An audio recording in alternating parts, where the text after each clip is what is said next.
Hola a todos, el día de hoy vamos a hablar de un tema muy interesante de la historia del país, es Colombia a principios del siglo XX. Para abordar ese tema tenemos que referirnos primeramente al contexto histórico. ¿Qué quiere decir esto? ¿Cómo sucedieron realmente los hechos? En la imagen que ustedes pueden ver en el fondo, pueden encontrar la Plaza de Bolívar de Bogotá. En esta plaza es una plaza de mucha historia. Allí se encuentran diversas edificaciones de relevancia histórica, como puede ser la Catedral Primada, el Congreso de la República, también se encuentra la Alcaldía de Bogotá, entre otros referentes. En el contexto histórico de Colombia a principios del siglo XX encontramos que era una Colombia donde no había no había muchas carreteras, había muy pocas vías ferroviarias, donde transportar las mercancías era bastante difícil, porque primero había que traerlos hasta la costa Caribe por medio de barcos, luego introducirlos al país por medio del río Magdalena, y posteriormente para llevarlos a las ciudades había que llevarlos a través de caminos de herradura, que eran caminos muy rústicos o muy antiguos, a través de animales de carga como mulas y caballos. En el tema de la educación, pocas personas podían acceder a la educación, porque esto era un privilegio de las élites. Quiere decir que solamente las personas que tenían capacidad económica podían tener una buena calidad de educación. Gran parte de la población colombiana en esa época era analfabeta. En el tema de la salud, era muy precaria la salud también. Pocas personas también podían acceder a los servicios de salud, y enfermedades que hoy se tratan muy fácilmente en ese tiempo eran causantes de gran mortalidad. Las ciudades en ese tiempo eran pequeñas. Bogotá para 1912 tenía 123.000 habitantes. Si ustedes lo comparan con el día de hoy, en el 2020, Bogotá tiene una cantidad de habitantes de 7.400.000 habitantes. ¿Qué quiere decir esto? Que gran parte de la población de la época habitaba en zonas rurales y estaban dedicados a actividades propias del agro. Siguiendo este contexto histórico, en el siglo XX, a principios del siglo XX, Colombia está marcada por dos hechos históricos muy relevantes. Uno es la Guerra de los Mil Días, donde se enfrentaron liberales y conservadores en una guerra absurda que dejó alrededor de 100.000 muertos y grandes pérdidas económicas para el país.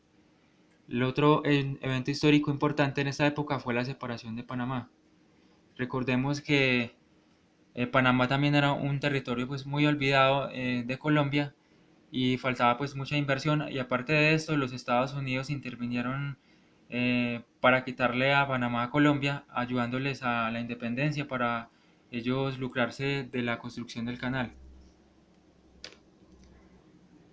Siguiendo con esto, Colombia a principios del siglo XX se encontraba en una grave crisis debido a los eventos anteriormente descritos.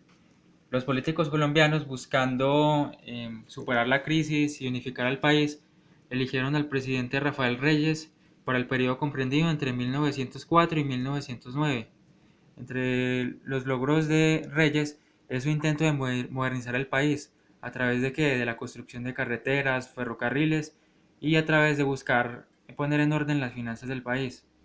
También creó la escuela militar, fortaleció mucho la industria, creando nuevas fábricas y empresas, promovió la navegación turística por el río Magdalena, renegoció la deuda externa del país con países extranjeros, y también se realizó la creación de nuevos departamentos, por ejemplo el departamento de Caldas, Huila y Atlántico, en reformas que realizó en 1905.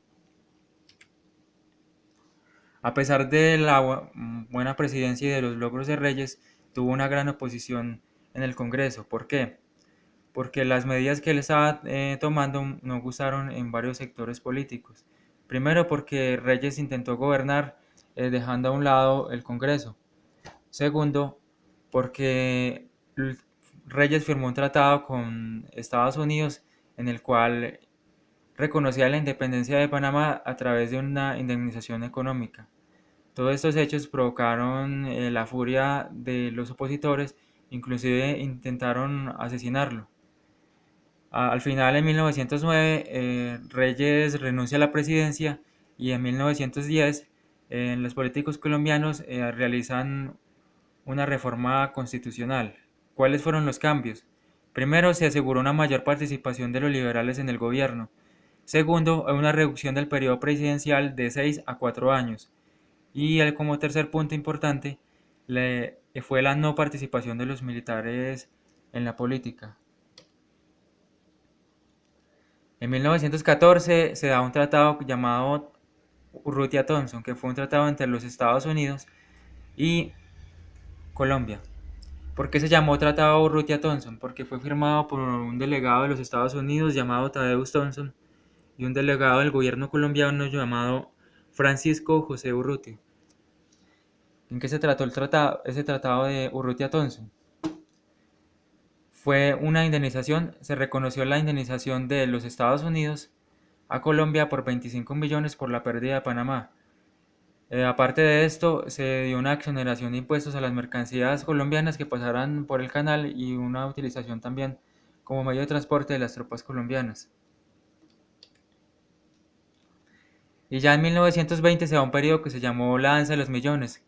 ¿Qué fue este periodo? Fue un tiempo de mucha bonanza económica para el país. ¿Producto de qué?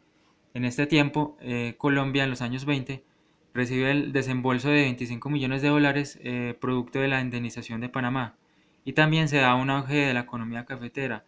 En este tiempo los precios internacionales del café subieron, permitiéndole al país tener buenos recursos para invertir en su modernización, en construcción de carreteras, de ferrocarriles, de puertos, entre otros, modernización de las ciudades, entre otros. En este tiempo Manizales también se vio muy beneficiada por ser un territorio cafetero. Se vio tanto dinero que Manizales era una de las ciudades más ricas del país. Tenía una construcción, se construyó un ferrocarril llamado el Ferrocarril de Caldas, también hubo un cable aéreo en el cual se transportaba mercancías desde Manizales hacia Mariquita en el Tolima. Y como último evento relevante en estos primeros años del siglo XX, se dio lo que se llamó la masacre de las bananeras, en el contexto del gobierno de Miguel Abadía Méndez. ¿Qué fue la masacre de las bananeras? Sucedió que en 1928 trabajadores de unas empresas bananeras en el Magdalena, propiedad de estadounidenses llamada la United Fruit Company, hicieron una huelga. ¿Para qué hicieron esa huelga? Para que la empresa les reconociera mejores sueldos, mejores condiciones laborales. La empresa estadounidense no reconoció las demandas de los trabajadores colombianos. Por el contrario, llamaron al gobierno de los Estados Unidos para que interviniera en esta situación y se disolviera la huelga. ¿Cómo se realizó esto? El gobierno de Estados Unidos luego presionó al presidente Abadía Méndez para que disolviera la huelga. ¿Qué hizo el presidente Abadía Méndez? Llamó a un contingente del ejército, a una tropa, para que fuera a disolver las protestas. El ejército llegó allí, les dio unos minutos a los manifestantes para que se apartaran y como no lo hicieron, estos soldados abrieron fuego indiscriminadamente, matando alrededor de 1000 personas en que se encontraban pues, los trabajadores y también sus familias.